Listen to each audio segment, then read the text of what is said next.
Good afternoon, and pleased to welcome you to our webinar about natural language processing and the use of transformer models and dictionaries. I'd like to introduce you also to my colleague Sébastien Lemal, data scientist within BioStrand, and myself, Arnout van Hyfte, responsible for the products and platforms. So let's get to it. Quick overview of our agenda. So what we'll be talking about, as I mentioned, is natural language processing and how it can be used in omics data analysis. We'll guide you through our take on natural language processing fundamentals. This is what Sébastien will be talking about, and how specifically we integrate diverse knowledge domains, so multiple transformer models, multiple dictionaries, and how it is all combined. Next to that, once you have knowledge defined, in our philosophy, you also need what we call a semantically driven approach to make it human readable and human interpretable. And that will be the second block of Sébastien's talk. And then in the end, hint towards a application of how to utilize this natural language processing technology and how it fits within omics data processing and drug discovery research.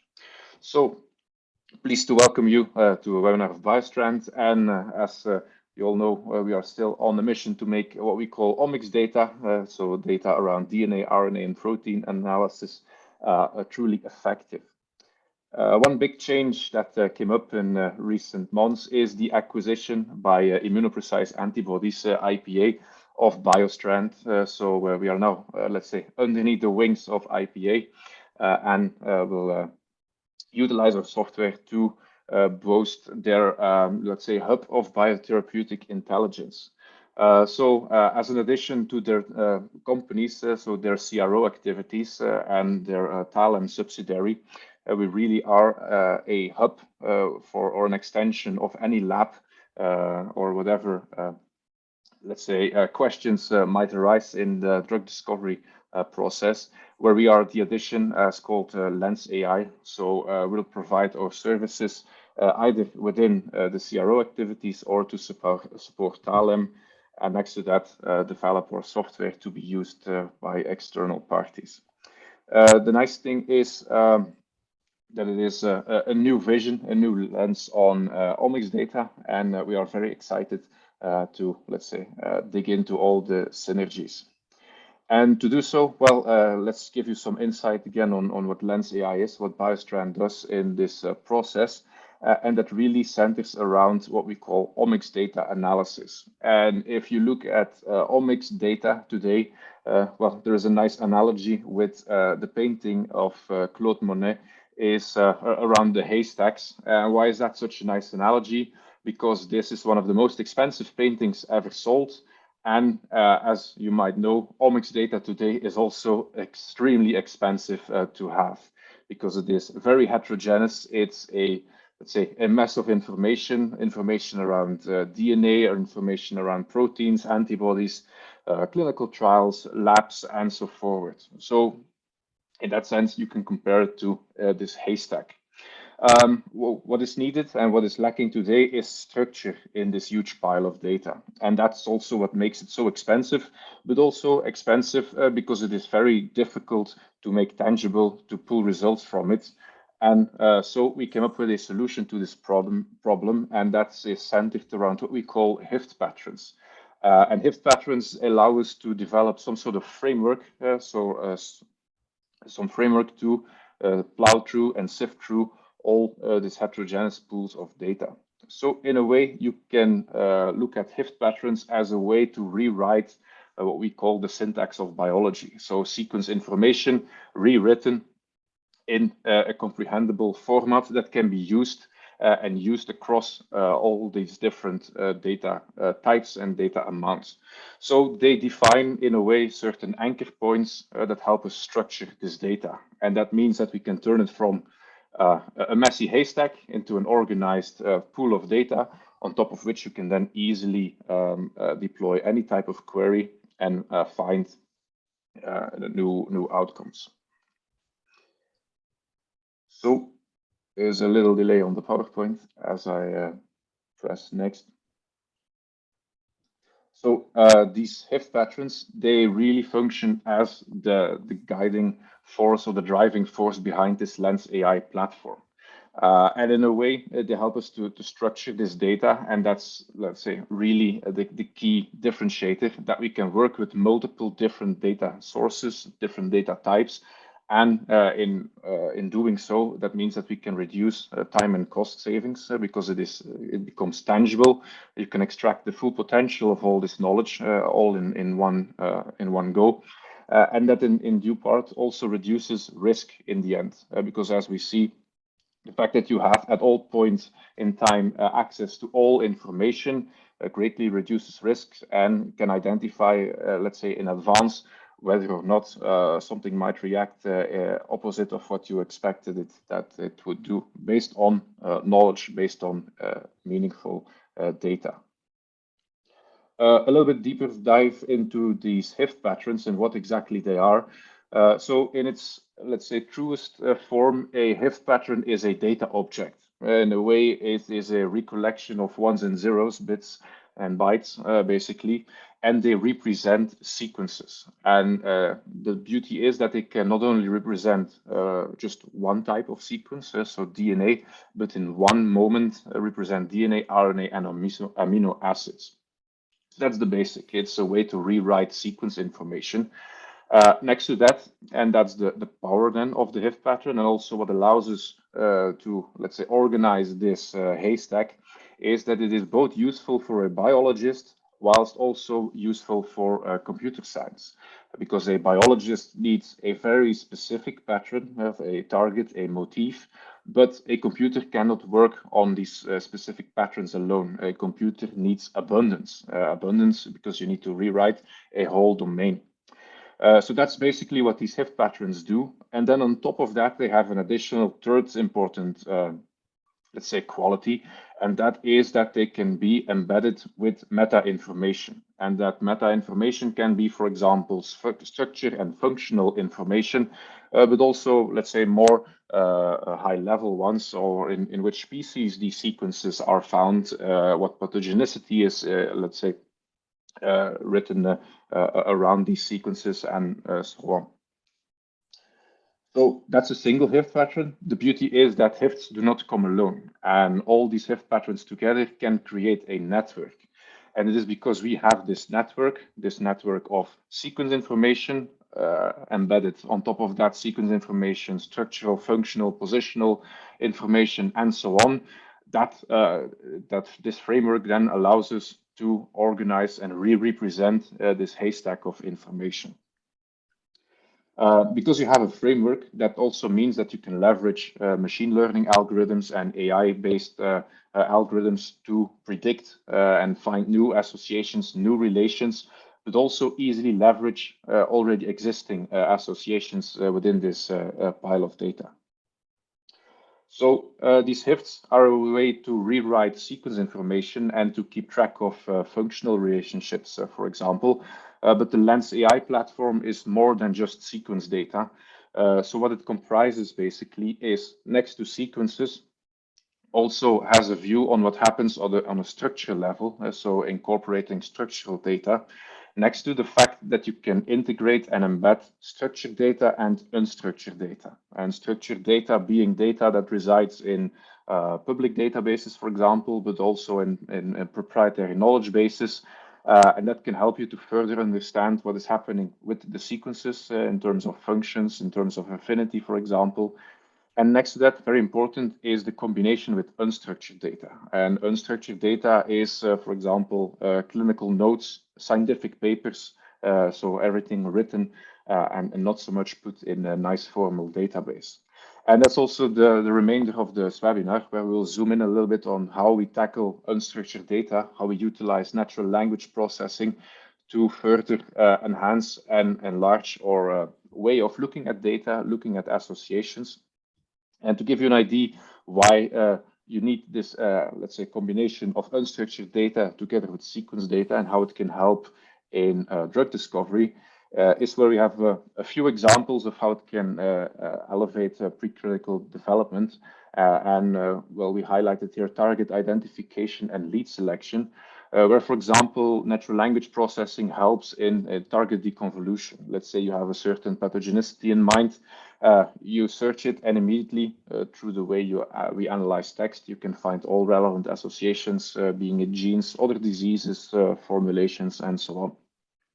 But also more on risk assessment. So what are potential side effects mentioned around certain antibodies or certain ways of treatment.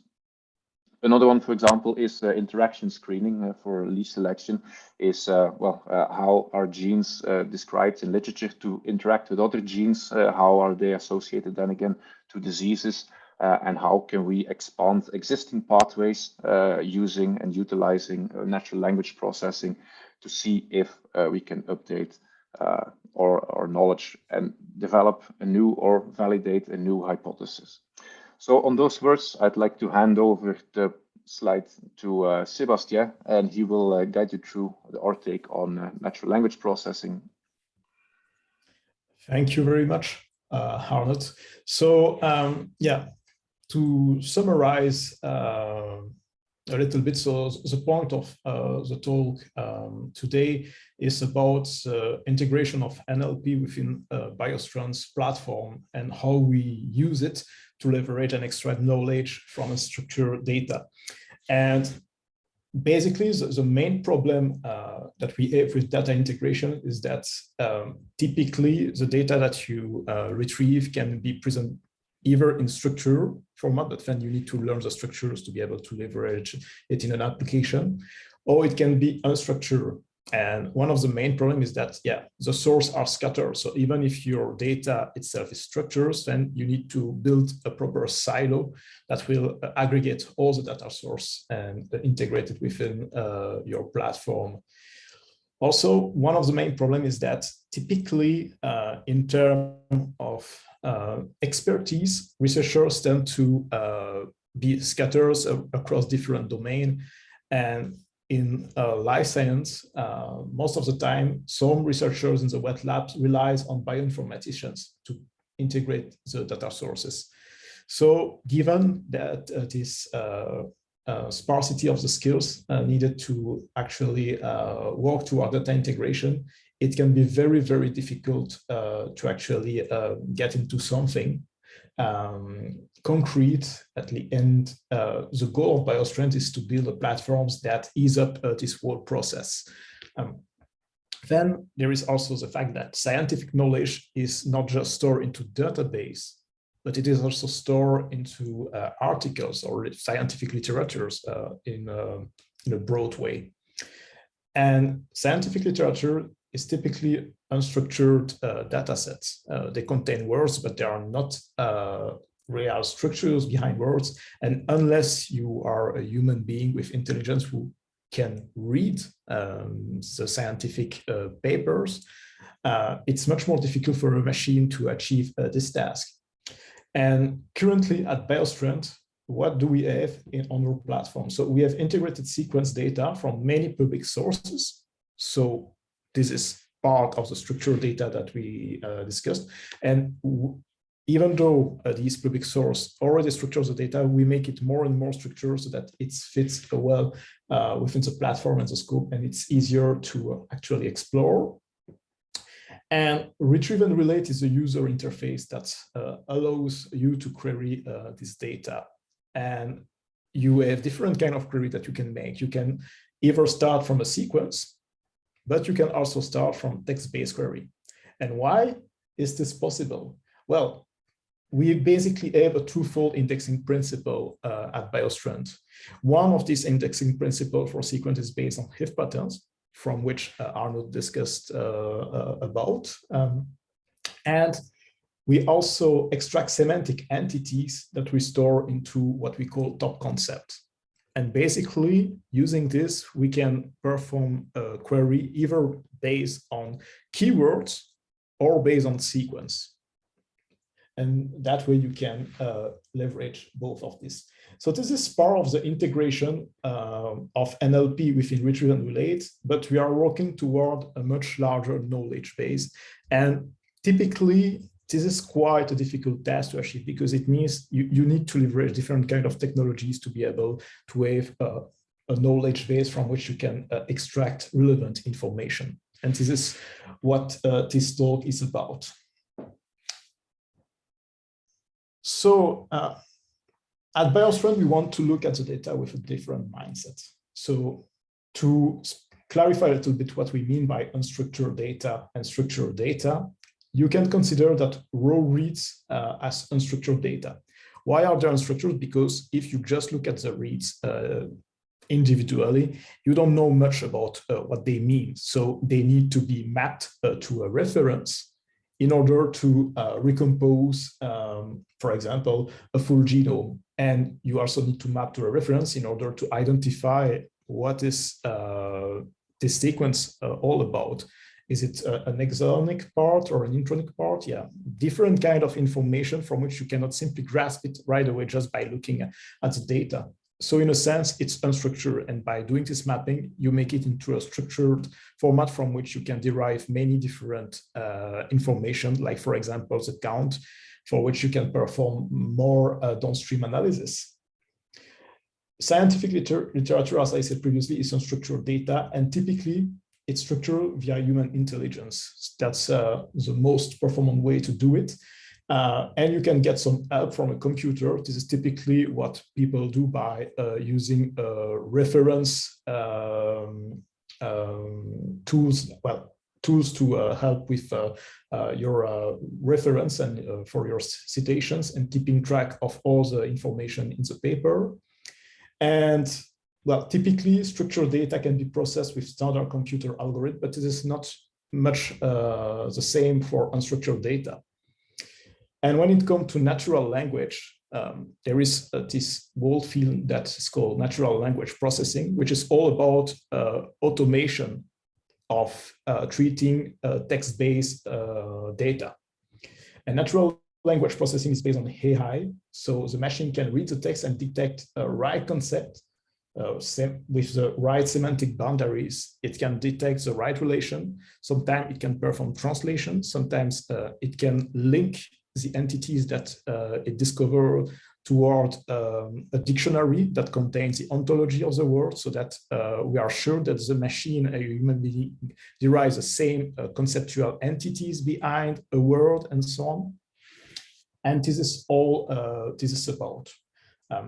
Which is well, important to, what is important to remind in this case is that typically scientific literature is not the same as general purpose text algorithm. So you need to have very specific tools in order to deal with this kind of literature.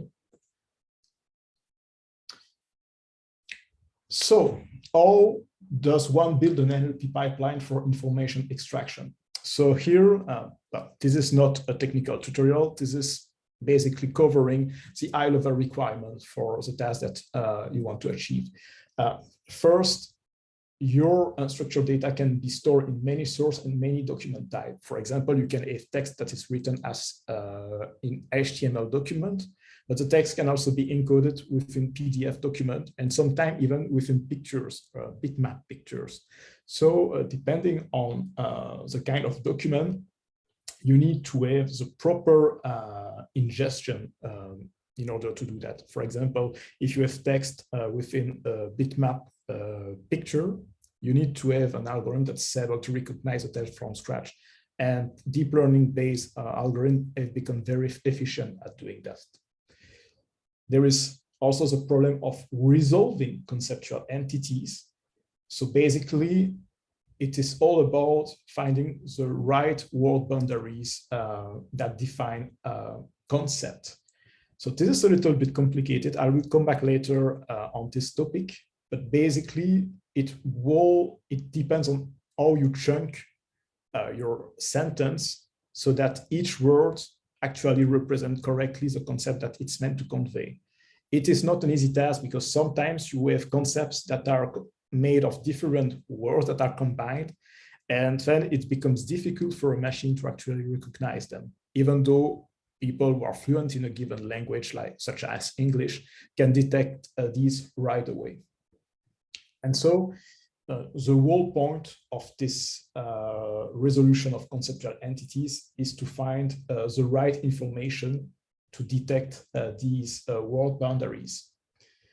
Then there is also the problem of classifying entities. By classifying entities, we are mostly speaking about once you have obtained the right word boundaries, you take out the entities and you map them back toward an ontology, which give meanings to the words.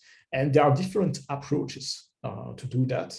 You can rely on dictionaries. So dictionaries contain different entries, and by mapping back the words, let's say the concept to these dictionaries, then you are able to recognize what they actually mean. Well, the machines can do that at least. And there is also another way to perform that is by doing name entity recognition. So typically this is done through machine learning models that are able to classify this concept through a neural network. Then once you have classified these entities, you need to understand what are the relations between them, because that's the whole point of a sentence is to convey a meaning. It expresses different conceptual entities, and these conceptual entities are related to each other through a relation. And well, again, this is a very difficult task for a machine. So typically, we can consider this as a classifying task, which can rely on predefined relation and labels. So this is some things that can be considered as a supervised learning. So you need, in order to do that, to have an annotated data set, and you need to understand and to know in advance what kind of relations you will find in your text. And the main problem with this kind of approach is that if you find a new relation from which the machine learning algorithm was not trained for, then it will fail. And there is another approach that can be based on rules and heuristics. And this approach can be efficient, but it can also lead to noisy data. And there are also hybrid approaches that combines these different elements. And then once you have extracted all the data in the ingestion process, then the data must be integrated within a queryable knowledge base, which means that you need to think in advance in some kind of structure from which you will be able to perform a query. If, for example, you need to store the data in relational tables, then you need to have a well-defined set of tables that will, from which you will perform your query. And of course, this depends on the kind of downstream processing that you want to do. Yeah, we can say that these are basically the high-level requirements without pretending to be exhaustive with that respect. And we will go down a different example for this different requirement. But first, I would like to discuss a little bit about the deep learning architectures used for NLP for an historical point of view. So typically, written natural language can be thought as sequential information, which means that when you write a sentence, you basically have words or symbols that follow, there is some kind of direction with respect to the information, whether it's read from left to right or from right to left. And in order to deal with this kind of information, the historical architecture for neural network are recurrent neural network, which can be thought as an extension to the standard feed-forward neural network. And well, there have been different architecture made in order to treat this data, but the overall idea is that the information need to be transferred across the sequence. And this is typically done by using hidden states that are produced through the hidden layers, and to have some kind of feedback through the layer, which is why you go from a feed-forward neural network to a recurrent neural network.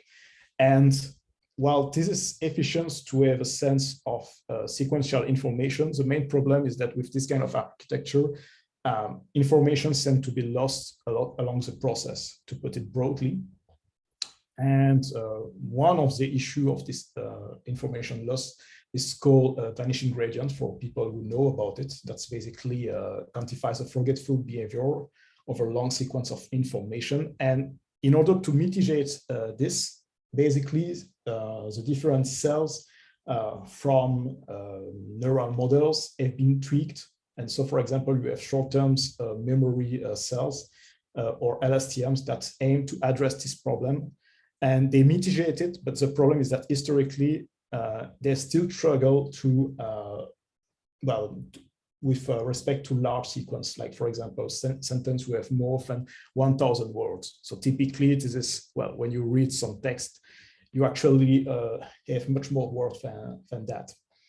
And there are also other problems, such as inhibited parallelization and scalability, no variable dependency, and so on. And so there are different variations of this recurrent neural networks that aims to mitigate this problem, but yet, well, it was not that efficient until very recently. And since, 2017, there has been some progress with this regard with a new architectural model. Here in this paper, Attention is All You Need, which is a very famous paper from Google Research. They basically present the transformer architecture, which is based on multi-head attention. So the whole thing about this architecture is that previously, in the previous model, information was transferred by using a hidden state across the recurrent neural network. So each new cell produced a hidden state that was transferred as an input to the next cell, etc. And the main problem is that this led to loss of information. With multi-head attention, the hidden state, in a sense, are basically kept. So it's a way to keep track of the full context of a sentence during the learning process. And so you circumvent that way the problem of lost information. And this is basically done through this multi-head attention blocks in the architecture that you can see on the slide. Since then, there have been many transformer-based models trained on different corpuses, such as BERT, GPT-2, GPT-3, Roberta, etc. And these models, which are quite large, they are basically trained in a twofold way. First, they are transferred, they are trained in a self-supervised fashion on raw corpuses, so that the model can learn some kind of semantics, how some words are associated with each other, to put it bluntly. And once this is done, you can reuse the model with the same weight, and you can tune the weight with respect to a downstream task. And this is called fine-tuning. And so the different tasks can be name entity recognition, relation extraction, question answering, and so on. And so this is basically a way to improve the performance of the model. And so based on this architecture, there have been different domain-specific models that have been proposed, like SARBERT, which has been trained on Semantic Scholar, BioBERT, which has been trained on both PubMed abstract as well as PMC full text, and many others as well. Typically, once you have trained and fine-tuned your models, you can have models that perform differently on different tasks. So this depends on the architecture of the model as well as on the training data, in a sense. And typically, you can actually use the output from this ensemble model as input to another meta models that make a final decision. And so this is how you can combine these different models all together. So this is basically a summary of all these deep learning models are used in a NLP pipeline. And deep learning models are very performant for the task that they want to achieve, but we need to somehow be aware that they can only approximate the semantic of textual data. And while they can be very performant for general purpose application for scientific text, there are still some things that, well, even if you have, let's say, a very high performance, because of the number of data that you need to process, you will have a significant amount of error as well, from which you cannot simply do anything for. And so you need to treat this error with heuristics downstream. And likewise, these models, they cannot grasp complex scientific concepts, which are much more complex than what you would have in other literature. And typically, you can make use of structured data stored in dictionaries in order to improve your NLP pipeline and to help your models to understand what you have in your data. And in the biomedical domains, there are different resources, like the Unified Medical Language System, also known as UMLS. You have also the SNOMED Clinical Term Dictionary, or medical subject heading meshes as well, as different dictionaries that you can use to enrich your data, as long as you have a way to map your text, well, your entities extracted from text to these elements. So this is one part of the problem, dealing with individual context, let's say, and putting meanings behind them. Then there is a problem of relation extraction and also defining correctly the right semantic boundaries. So these are two different concepts that are, well, two different challenges that are tackled at once by your system, where basically, if you take one sentence, what the system does in our case is some kind of smart indexing. So what it does is that it will first look within the sentence, what are the relation. And so the relation detection step can then use to detect the right semantic boundaries for the concept within the sentence.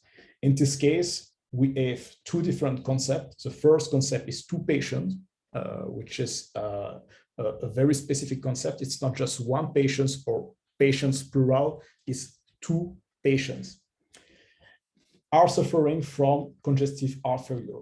Are suffering from, here is the relation, and congestive heart failure is the second concept. It's not just congestive heart, it's not just heart failure, it's congestive heart failure, which is a different entity than just heart failure.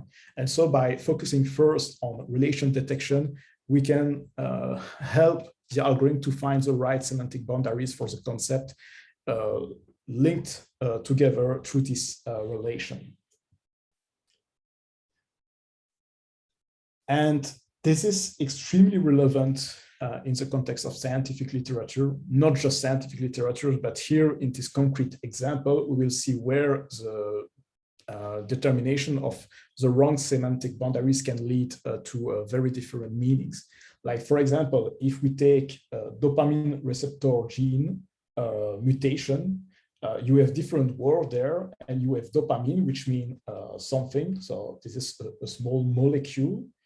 You have dopamine receptor, which is a drug target. And if you consider happened to dopamine receptor antagonist, then it means that we have a chemical drug. If you substitute to antagonist the word gene, then you are no longer dealing with chemical drugs, but you are actually well, either a gene or a molecular sequence, depending on the context. And if you consider dopamine receptor gene mutation, this is a physiological process where you have a substitution, well, where you have a mutation within the gene, which can have different, well, different consequences for the organism. And so here, all of these concepts contain the word dopamine. And if you have to deal with deep learning algorithm, they can either detect the full concept sometimes, but sometimes they will fail to gather the right concept. And so this is very problematic because you will miss out the sense of the words. which is why we combine both these deep learning model with our relation detection mechanism to define the right word boundary. So to give a more concrete example of how we perform this task, let's use the following sentence as an example. So we have PML binds MK2 and P38 MAPK, thereby inhibiting P38 MK2 interaction and MK2 activation. So here we have a long sentence. If you have no expert knowledge, it's even difficult for a human being to fully understand what are the different concepts that you have behind the words in this sentence. And this is what a machine using the BioStrand technology can actually recognize. So it recognizes PML as a single concept, which bind to MK2 and P38 MAPK, which is also P38 and MAPK is a single concept, thereby inhibiting P38 MK2 interaction. And here you can see that we have a very well-defined concept. So it's not just P38 MK2 combined, it's the interaction between both of them. And with MK2 activation. And if we look at what we have with, let's say, a transformer architecture detection, we can see where the different entities have been tagged. So for example, you have PML that has been tagged as a gene. MK2 has also been tagged as a gene in this case. And you have, well, P38, MAPK, etc., which has been tagged as a gene. If we look here at this element, which was a single concept here, you can see that P38 and MK2 have been recognized differently. Also, we have here interaction, which is not detected by the algorithm. So in this case, it completely misses out the full information. It's split into three entities that no longer has anything to do with each other. Whereas in our case, we keep this corresponding meaning. So in the following of this presentation, when we have words that are missed out and which completely change the actual conceptual meaning of the entity is then broken in that case, we have what we call leftovers. And we can use this leftover data to actually enrich the data, finding out where the algorithm, the deep learning algorithm failed. And from this, we can make new learning data from which the algorithm can learn.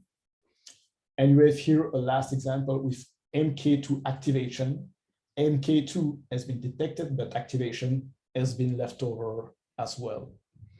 And so we have processed with this pipeline the full PubMed abstract, baseline abstracts, and we have done some statistics with respect to these elements.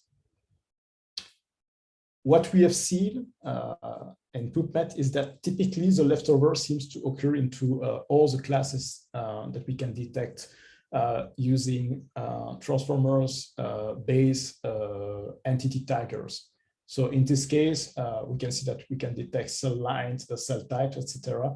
And you have the ratio of leftover either on the left or the right with respect to the different entities. And you can see that even though you have some variations along the way, most of them seems to be, you roughly have a ratio of 20% that's missed out, which is a lot, let's say. When you have an NLP pipeline, if you start having 1/5 error for every concept that you detect, then it becomes problematic. And the goal here, so the goal of this game is to reduce this error as much as possible. One example using dopamine, as in the previous example, are these different concepts that have been retrieved, where we have here the leftover on the left of dopamine, and here's the leftover on the right of dopamine. And we can see here the different elements that have been extracted and which change completely the meaning of the full entities. Okay, then let's go to next slide. It's hanging a little bit. So how do we treat this problem currently? So first, we perform the relation extraction, as we mentioned previously, which help define the right word boundaries, and then we enrich this conceptual relation based on a mix between ontologies, dictionaries, and deep learning methods, so that we can assign to each of these entities the right class, let's say. And in the current step, we assign all the class that we can do, whatever the context. And so this is all just within the data. And you can check with respect to other related entities, whether or not it makes sense. So this is basically how we treat this problem. So what exactly is BioStrand offering as an NLP pipeline? So first, there is the ingestion pipeline, which contains the block that ingests text data. We have integration of dictionary matching with SNOMED, UMLS, Hugo, well, which are all different kind of dictionaries from which you can map the concept extracted from the ingestion pipeline. We have also integration of name entity recognition and name entity normalization, which allows you to assign both a class and an entity, but using deep learning approaches. We have a relation extraction mechanism, as well as a relation normalization in this case, and different other parts from which I will not go too much into detail at this stage. But basically, this is the part that transforms unstructured text data into a structured data, which is then stored within a queryable knowledge base.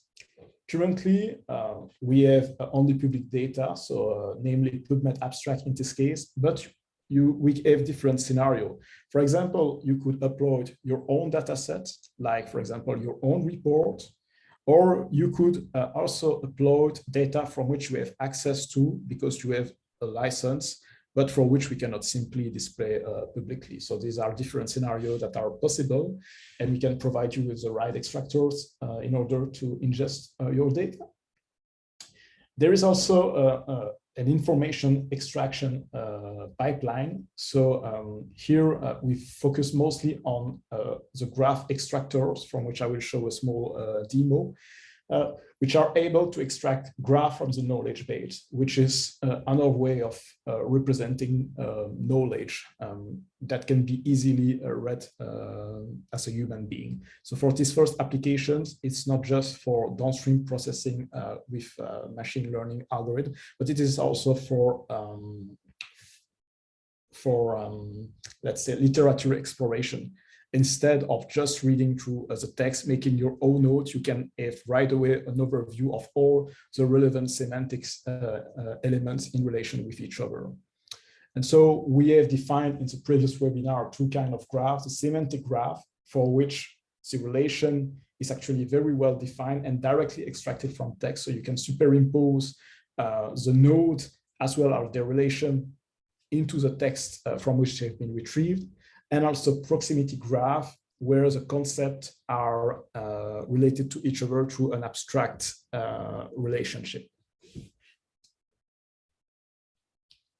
So what are the different tools that we are proposing in order to treat this now structured data after ingestion? So we have the review application. So basically, with these review applications, you can perform what we call set analysis. So by choosing the right concepts, you can perform different kind of analysis to, for example, compile a very specific kind of document that share a common concept, for example, or that contain concept but exclude other, etc. There are different kind of logical application on which you can define different knowledge base from which you can then perform more queries on top of it. Then after you have defined these subdomains, you have knowledge portals, which actually allows you to perform some queries, to perform some manual checks. All of the operation here are done through a REST API that you can also use to automatize your own workflow. But with this UI, at least you can have a sense of how it works quickly. So for example, if I start typing Alzheimer's in this case, I can have well, different concepts which can be either similar or related to that. For example, we have Alzheimer's disease, so of course we have patients.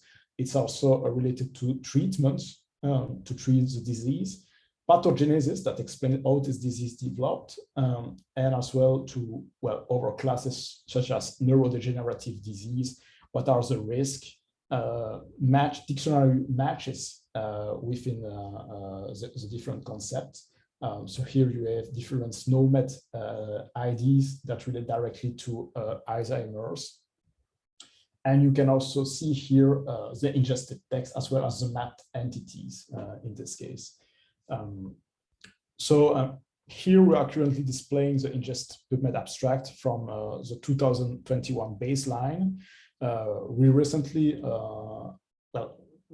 made a BioStrand webinar where we show a little bit more the different tools. And so if you check for the webinar from November 2001, you can have more information about these UI, which we call as the review and set analysis portal. All right, so now something a little bit new with respect to the previous webinar. If it does come back to the previous slide. Yeah, it's hanging a little bit. Okay, all right. So previously we have shown the Python modules that allows you to extract graph from the knowledge base.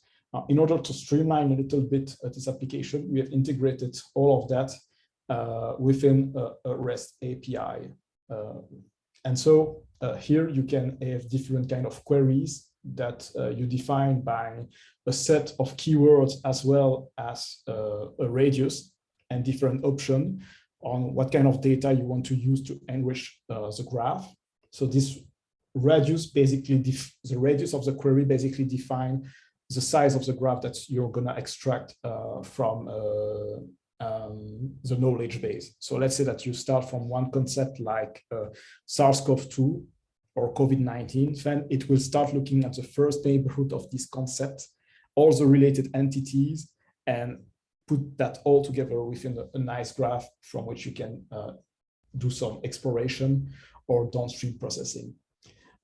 These graphs are extracted into a JSON format, which can then be exported to Cytoscape for visualization, which is what I've already shown in the next slide here, which is a small demo of how these graphs looks like. So here we have been looking for SARS-CoV-2, and we basically extracted all the direct semantic relationship from the knowledge base. So we can see here different entities, like, for example, well, you have COVID-19 appearing there. You have mucosystem inflammatory syndrome, which is caused by a SARS-CoV-2 infection.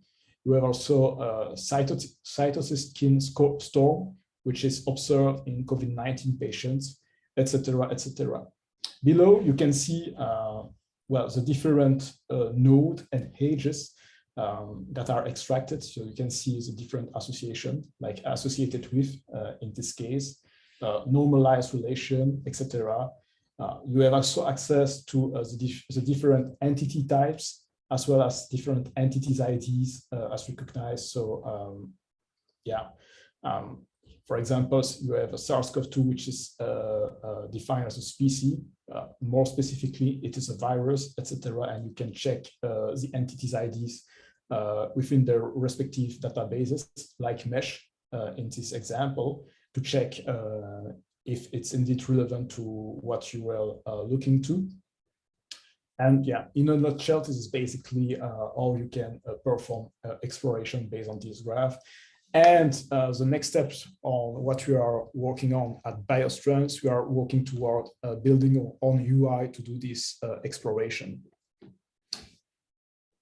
So what can we say in summary?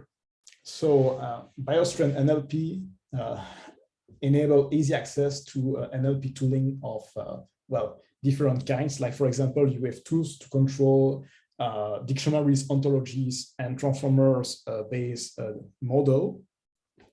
And you can even combine these all together to get a set of prediction from which you can then feed toward downstream processing task. You have direct access to integrated source from multiple knowledge domain through the Ingestion Pipeline. You have easy to use functions to extend your research because basically you can integrate, so because it's offered through REST API, you can integrate these functions within your own workflow using, for example, standard notebook to perform data analysis deeper and deeper. You have also structured integration of both sequence and text to exploit with AI and machine learning. So this is what I showed earlier with retrieve and relate. Retrieve and relate integrate both if-based sentence as well as semantic entities retrieved from sequence description. And so we basically have a way to link both elements and go either from the world of omics to the world of natural language, going back and forth within your sequence data and your scientific literature. And basically, this intrinsic connection between experiment and knowledge is one you can leverage to improve the performance of your workflow, to drive your hypothesis generations, and to understand and classify what hypothesis is more likely and what is the one that is less likely, so that you avoid heading through unnecessary wet lab steps and reduce the cost of your scientific investigation. So yeah, this is all I had to do. So it's a very high-level overview. Maybe that next time we will go a little bit more deeper into the technical detail on how things are done in NLP. But now I will let Arnout take back the direction of this talk. So thank you very much for listening. Thanks, Sébastien. Very nice. Well, just to wrap up, indeed, so you give a nice presentation. It also fits well within the joint mission of IPA and BioStrand with the Lens platform, is to function as an extension of the researcher rather than dictating purely through AI what is out there. And it is to, let's say, hand insight to end users. I think that's where especially AI technology is especially powerful, and it is rather an extension than a fully fledged prediction, because in the end, it is, let's say, handing over the ideas to the researchers. And whether that is through an API connection, so that you can use it in your own pipelines, and where you don't need to, let's say, be awake the whole night in order to glue together all these pipelines, components, as you mentioned, all the different transformer models that each have their very specific trained purpose, or whether then you have to go from trained models all the way down to, let's say, semantically correct concepts, either to validate or to combine multiple of these transformer models. That's, I think, the heavy lifting that we do with the Lens platform. And to come back to a few of these ways of how it can be used is especially useful in I think, plowing through data in different literatures, identifying how relationships are defined and what knowledge is already out there. Indeed, all to find the right target and to validate or create a new hypothesis. There is a little Q&A as we are running to the end of the presentation. So if you have a question, feel free to post it in the chat, because I see there is already one coming up, and maybe that's one also for you to answer, Sébastien, is, well, you've shown a lot of these entities. but is there also a way to handle certainty or uncertainty that is described in scientific literature? Yeah, that's a very good question. So right now, the way that we deal with this problem, because we need to have a pipeline that is able to do some, let's say, disambiguation. For the disambiguation process, we rely mostly on scores that are output directly from the neural network. So this is part of what has been tagged. But there is also the problem, okay, we want to resolve entities for the full knowledge base. And so depending on the context, you can have a set of words, let's say, that define different concepts. And the current strategy for now is to integrate everything that we get back directly to the knowledge base in order to not lose information. So depending on the downstream task, you may want to perform further disambiguation, but for now, the main strategy is to aggregate everything and to not hide anything with all things have been predicted initially. This is very important as well because we are not using a single method to perform this disambiguation, at least for the normalization process. We are using different kind of methods and we want everything to be available from scratch because we never know exactly, depending on the use case, what would be the optimal strategy. So this is something that is still in exploration. And another one, so you focused on a lot of entities and naming entities. In terms of relations, how do you, let's say, from what I understand, and the question is yes, how are the relationships usable in the end product? Well, currently the relationships are normalized through the use of, well, basically you want to have a way to normalize predicate. For now, we are keeping the predicate as they are, and so you can have, for example, the situation where you have synonyms occurring. So at this stage, we are working on clustering semantic, semantically, this relationship is still not integrated yet. So this is something that is still ongoing. In the near future, what I see would be useful for this knowledge base is to perform what we call a classifying task for the relationships. So this is something that we will implement at a later stage. Again, right now, because the main purpose of this tool is mostly to do some exploration, we want to keep exactly the relation as it is written from the text. And so it's important to detect these relations.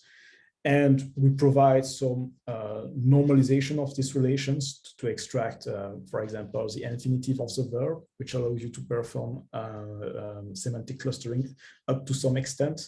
But definitely there is more work that is needed for that.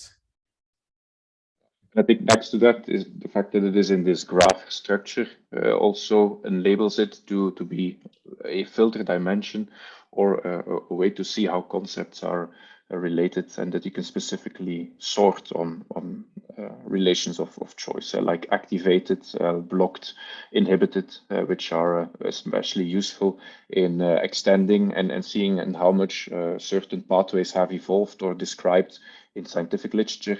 Because I think one of the key points there is that these pathway databases are notoriously slow to get updated, or in order to curate them further, that's a very helpful addition.